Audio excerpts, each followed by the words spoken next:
Keluarga Katolik yang terkasih, salam sejahtera untuk kita semua. Kita berjumpa kembali dalam Inspirasi Sabda bagi Keluarga hari ini, Senin 6 Desember 2021. Renungan kita dikutip dari Injil Lukas bab 5 ayat 17 sampai ayat 26. Pada suatu hari, ketika Yesus mengajar, ada beberapa orang Farisi dan ahli Taurat duduk mendengarkannya. Mereka datang dari semua desa di Galilea dan Yudea dan dari Yerusalem. Kuasa Tuhan menyertai dia, sehingga ia dapat menyembuhkan orang sakit. Lalu datanglah beberapa orang mengusung seorang lumpuh di atas tempat tidur. Mereka berusaha membawa dia masuk dan meletakkannya di hadapan Yesus.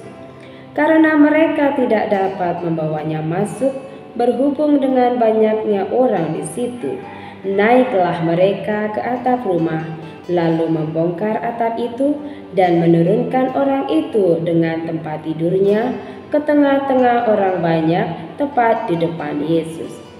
Ketika Yesus melihat iman mereka, berkatalah ia, "Hai saudara, dosamu sudah diampuni."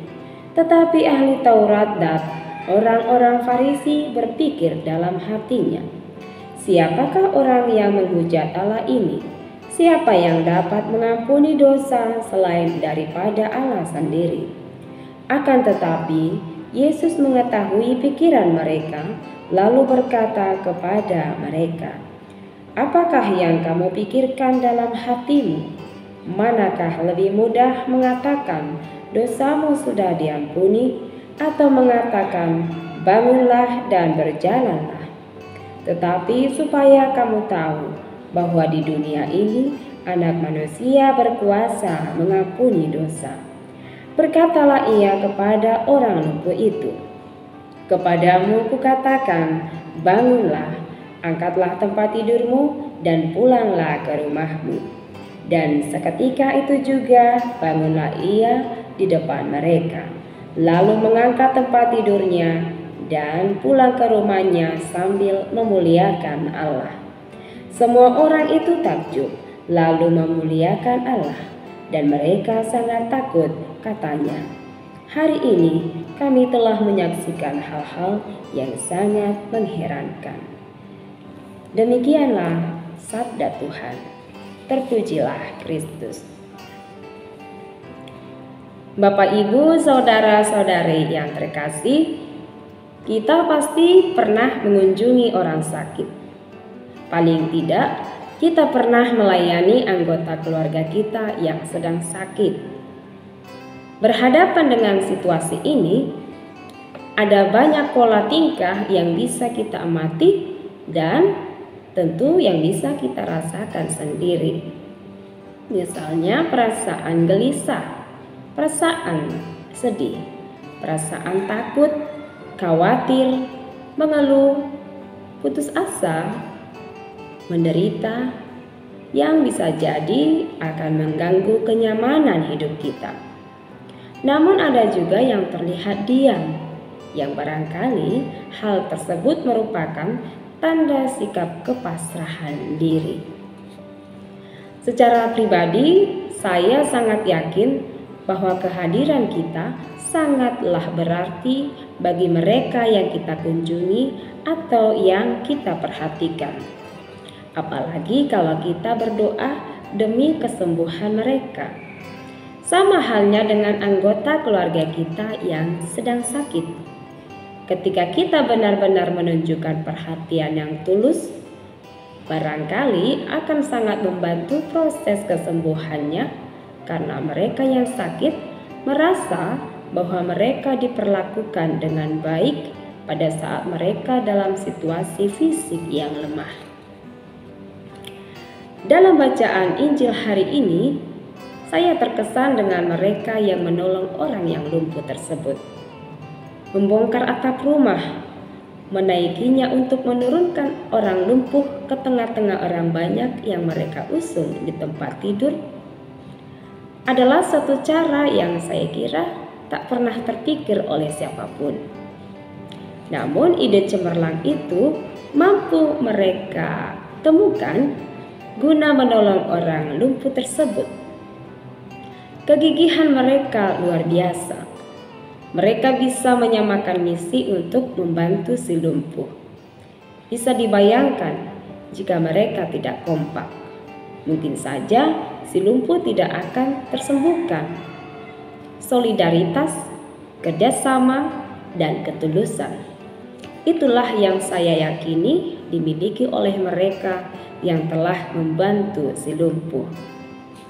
Hal ini pula lah yang membuat saya terkesan terhadap mereka yang telah berinisiatif baik itu.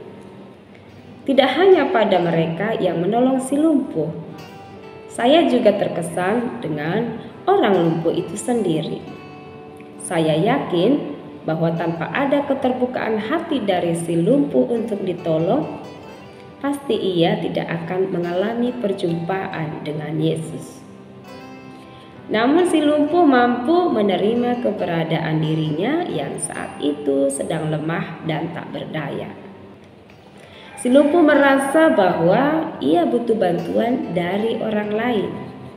Nah, sikap rendah hati yang dimilikinya akhirnya membuat ia pulih kembali.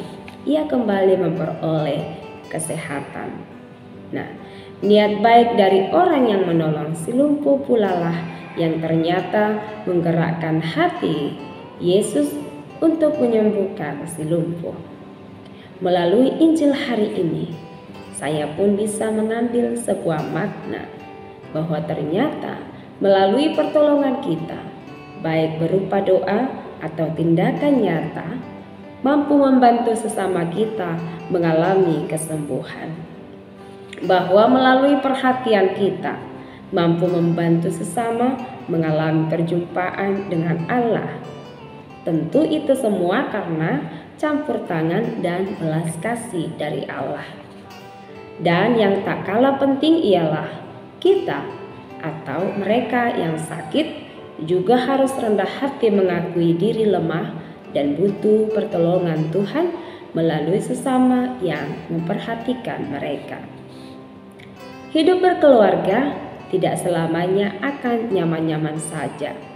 Ada saatnya kita mengalami gelisah, mengalami pergumulan yang mungkin bisa membuat hati kita sedih, mungkin bisa menderita, rasa takut, khawatir, mengeluh, dan perasaan lainnya atas situasi hidup yang saat itu sedang terjadi.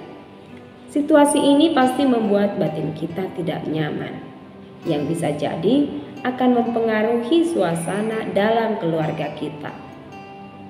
Jika dalam sebuah keluarga yang terjadi adalah saling membiarkan, tidak mau tahu satu dengan yang lain, bisa kita bayangkan seperti apa jadinya hubungan rumah tangga ini. Keluarga Katolik yang terkasih, kita bisa belajar dari dua sikap pada bacaan hari ini.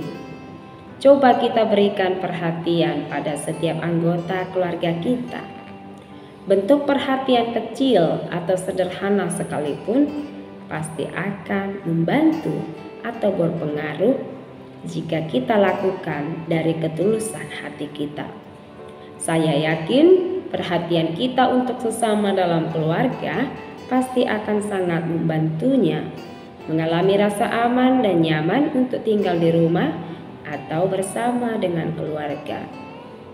Bukan hanya menunggu untuk menerima perhatian, namun setiap pribadi juga harus rendah hati untuk meminta bantuan dan terbuka untuk dibantu. Kita harus yakin bahwa Tuhan senantiasa hadir beserta kita melalui sesama yang ada di sekitar kita. Maka marilah hari ini kita coba mulai dari diri. Kita perhatikan sesama kita dalam keluarga yang barangkali butuh bantuan, butuh perhatian dari kita. Kita juga terbuka dan rendah hati untuk meminta bantuan dan dibantu.